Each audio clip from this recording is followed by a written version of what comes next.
पश्चिम बंगाल से निलंबित टीएमसी विधायक हुमायूं कबीर ने राजनीतिक हलचल मचाई हुई है। मुर्शिदाबाद में बाबरी मस्जिद शैली की मस्जिद का शिलान्यास कर वो विधायकी से इस्तीफा देने का ऐलान भी कर चुके हैं, लेकिन अब उन्होंने यू टर्न ले लिया है। वो कहते हैं वो विधायक पद से इस्तीफा नहीं देंगे।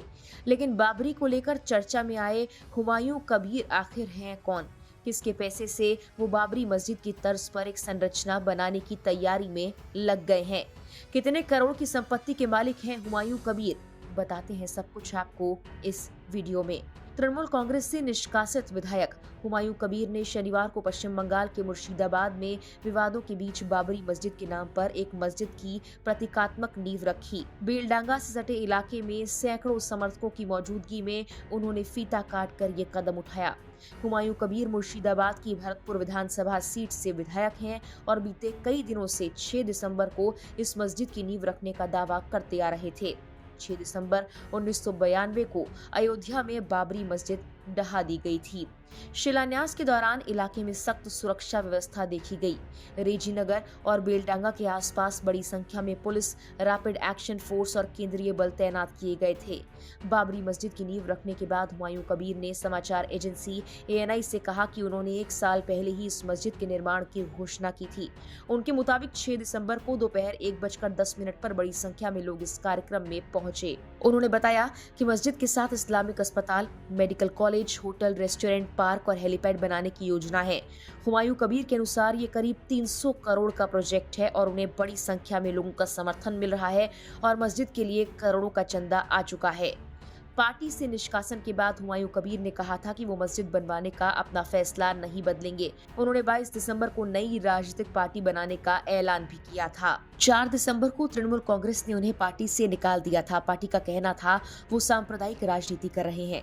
ये पहली बार नहीं जब हुमायूं कबीर पर कार्रवाई हुई हो। वो पहले भी कई बार पार्टी लाइन के खिलाफ बोल चुके हैं। कबीर ने दावा किया कि मस्जिद शिलान्यास कार्यक्रम में अप्रत्याशित जन समर्थन मिला, जिसके बाद उन्होंने इस्तीफा वापस लेने का फैसला भी किया। उन्होंने कहा, लोगों ने मुझे अपना प्रतिनिधि चुना है, वो चाहते हैं मैं पद पर बना रहूं।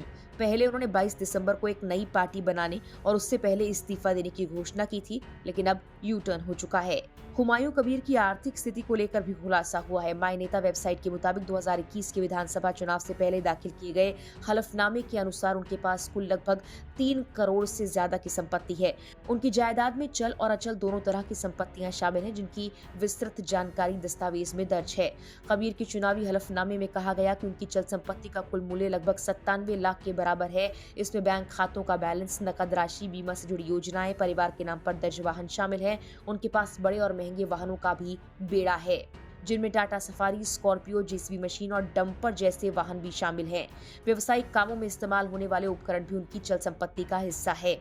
हलफनामे के अनुसार कबीर के पास मुर्शिदाबाद और कोलकाता में कई जमीनें हैं और आवासीय संपत्तियां हैं, जिनकी कुल कीमत लगभग 1,97,00,000 आंकी गई है। मुर्शिदाबाद में उनके नाम पर कृषि जमीन दर्ज है। इसके अलावा कोलकाता में न्यू टाउन और कॉलिन स्ट्रीट इलाके में उनके पास फ्लैट भी है। बरहामपुर में उनका घर भी इसी श्रेणी में शामिल है। कबीर ने अपने दस्तावेज में ये भी बताया कि उन पर 29 लाख से ज्यादा का कर्ज है। ये राशि मुख्य तौर पर बैंक लोन से जुड़ी देनदारियां हैं जो चुकाई जानी बाकी है। हलफनामे में उनकी पत्नी की संपत्ति का डिस्क्रिप्शन भी है। उनके पास लगभग 450 ग्राम सोने के आभूषण, बैंक जमा राशि और पति के साथ साझा संपत्तियों में हिस्सा शामिल है। कुल मिलाकर उनके परिवार की संपत्ति अच्छी खासी मानी जाती है। हुमायूं कबीर की राजनीतिक शुरुआत कांग्रेस से हुई थी। साल 2012 में टीएमसी की जीत के बाद उन्होंने कांग्रेस छोड़कर टीएमसी ज्वाइन कर ली। 2015 में पार्टी के खिलाफ बयान देने के चलते उन्हें टीएमसी से निकाल दिया गया। उन्होंने ममता बनर्जी और अभिषेक बनर्जी को लेकर विवादित टिप्पणियां की थी। साल 2018 में वो भाजपा में भी शामिल हुए और लोकसभा चुनाव लड़ा, लेकिन हार गए। 2021 में वो फिर टीएमसी लौट आए।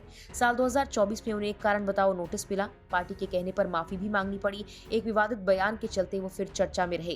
ताजा कंट्रोवर्सी के बाद उन्होंने टीएमसी पर मुस्लिम समुदाय की अनदेखी का आरोप लगाया और दावा किया कि 2026 के बाद ममता मुख्यमंत्री नहीं रहेंगी। बता दें कि इस मस्जिद की नींव रखे जाने से पहले भाजपा ने आरोप लगाया था कि तृणमूल कांग्रेस सांप्रदायिक ध्रुवीकरण कर रही है।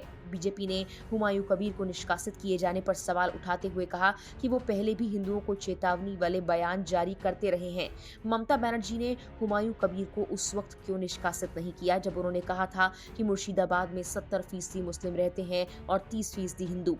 वहीं टीएमसी नेता सयानी घोष ने कहा कि बीजेपी को हमारा एक ही संदेश है, खेला होबे। 2026 में ममता बनर्जी चौथी बार बंगाल की सत्ता संभालेंगी, क्योंकि पश्चिम बंगाल की जनता उनके साथ है और वो अब तक के सबसे बड़े जनादेशों में से एक के साथ जीत हासिल करने जा रही हैं।